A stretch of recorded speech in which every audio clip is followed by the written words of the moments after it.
Hello बच्चों, good morning. हमारा third lesson जिसका नाम है दिल्ली के सुल्तान।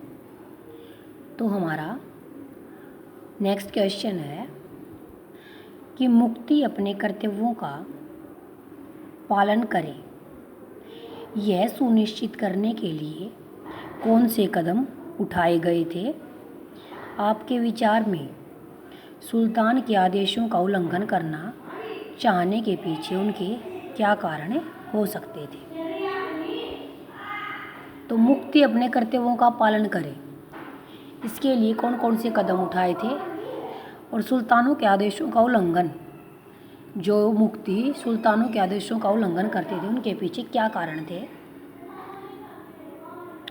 सबसे पहले तो जो मुक्ति होते थे उनकी नियुक्ति वंश परंपरा के आधार पर नहीं की जाती थी। वंश परंपरा का मतलब है पीढ़ी दर पीढ़ी, यानी पहले पिता, उसके बाद बेटा, फिर उसका बेटा। तो इस प्रकार से जो ये नियुक्ति की जाती थी ये वंश परंपरा के आधार पर नहीं की जाती थी। सेकंड है कि उन्हें कोई भी इक्ता का मतलब अक्षेत्र थोड़े समय के लिए दिया जाता था और मुक्ति लोगों का समय समय पर स्थानांतरण यानी ट्रांसफ़र कर दिया जाता था। मुक्ति लोगों द्वारा इकट्ठा किए गए राजस्व की रकम का हिसाब लेने के लिए राज्य के द्वारा लेखाधिकारी नियुक्त किए जाते थे। सबसे पहले तो जो पद था वो वंश परंपरा के आधार पर नहीं था। जो भी क्षेत्र उनको सौंपा जाता था वो कुछ समय के लिए सौंपा जाता था, फिर मुक्ति लोगों का स्थानांतरण या ट्रांसफ़र कर दिया जाता था। और मुक्ति लोग जो भी कर इकट्ठा करते थे या जो भी राजस्व की रकम इकट्ठा करते थे उसका हिसाब रखने के लिए राज्य ने एक लेखाधिकारी नियुक्त किया था। इस बात का ध्यान रखा जाता था कि मुक्ति राज्य द्वारा निर्धारित कर ही वसूल और तय संख्या के अनुसार सैनिक रखे। तो इस बात पर स्पेशल ध्यान दिया जाता था कि जो कर राज्य ने निर्धारित किया है मुक्ति उतना ही कर ले, न तो कम और न ही ज़्यादा। और जितने सैनिक राजा ने तय किए हैं उतने ही सैनिक वो रख सकते थे। तो ये थे कि सुल्तानों का आदेश न मानने के पीछे यानी उनके आदेशों का उल्लंघन करने के पीछे ये कुछ कारण थे। नेक्स्ट क्वेश्चन है कि आज भी महिला नेताओं को ज़्यादा आसानी से स्वीकार नहीं किया जाता। आज भी भारत में लोकसभा और विधानसभा में महिलाओं की संख्या 5% से भी कम है। ये अलग बात है कि सल्तनत काल की अपेक्षा वर्तमान में महिला नेताओं को ज़्यादा आसानी से स्वीकार किया जाता है। तो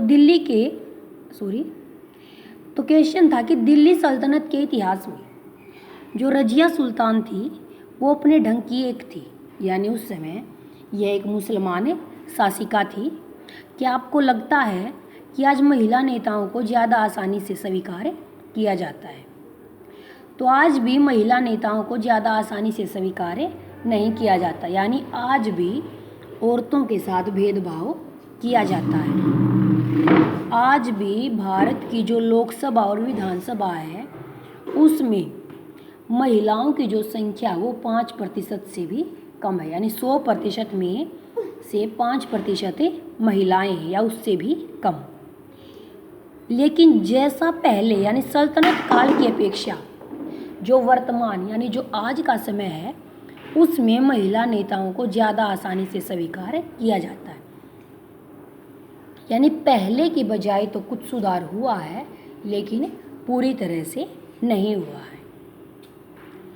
नेक्स्ट है दिल्ली के सुल्तान जंगलों को क्यों कटवा देना चाहते थे? क्या आज भी जंगल उन्हीं कारणों से काटे जा रहे हैं? तो गैरिसन शहरों की पृष्ठभूमि में स्थित भीतरी क्षेत्रों की स्थिति मजबूत करने के लिए गंगा यमुना के दोआब से जंगलों को साफ कर दिया गया। तो गैरिसन शहर यानी ऐसे शहर या जहाँ पर सैनिक रहते थे, तो उसकी पृष्ठभूमि में स्थित जो भीतरी क्षेत्र थे उनकी स्थिति को मजबूत करने के लिए जो गंगा यमुना के बीच का जो दोआब है वहाँ से जंगलों को साफ कर दिया गया।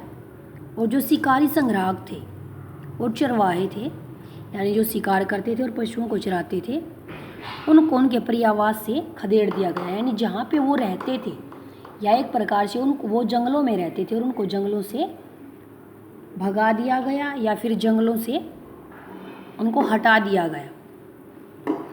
वह ज़मीन जो थी वो किसानों को दे दी गई और कृषि कार्य को प्रोत्साहन दे दिया गया। ये था दिल्ली के सुल्तान जंगलों को क्यों कटवा रहे थे और आज किन कारणों से जंगल कट रहे हैं। कृषि भूमि को प्राप्त करना व आवासों का निर्माण। आज कृषि भूमि, क्योंकि जनसंख्या ज़्यादा बढ़ रही है, जनसंख्या ज़्यादा बढ़ने के कारण जो कृषि भूमि है उसको बढ़ावा देने के लिए जंगलों को काटा जा रहा है, या फिर लोगों का भरण पोषण करने के लिए जंगलों को काटा जा रहा है। और साथ में जनसंख्या बढ़ेगी तो उनको रहने के लिए आवास या जगह या घर की ज़रूरत होगी, तो इसलिए आवासों के निर्माण के लिए जंगलों को काटा जा रहा है। परिवहन मार्गों का निर्माण और खनन कार्य के लिए, तो आज की इस बढ़ती जनसंख्या के साथ साथ जो परिवहन है उसकी भी मात्रा बढ़ती जा रही है। तो परिवहन की सुविधा के लिए मार्ग या सड़कें बनाई जा रही हैं। और खनन यानी जो खुदाई होती है, यानी खनन के द्वारा कई क्षेत्र ऐसे हैं जहाँ पे सोना मिलता है या फिर कोयला, पेट्रोलियम, तो क्या किया जाता है वहाँ पे खुदाई की जाती है और इसके लिए जंगलों को काट दिया जाता है। तो आज बढ़ती जनसंख्या की ज़रूरतों को पूरा करने के लिए जंगलों को काटा जा रहा है। तो ये था हमारा थर्ड लेसन जो आज कंप्लीट हो चुका है। तो इसके आप सभी क्वेश्चंस लर्न और राइट करें। Thank you.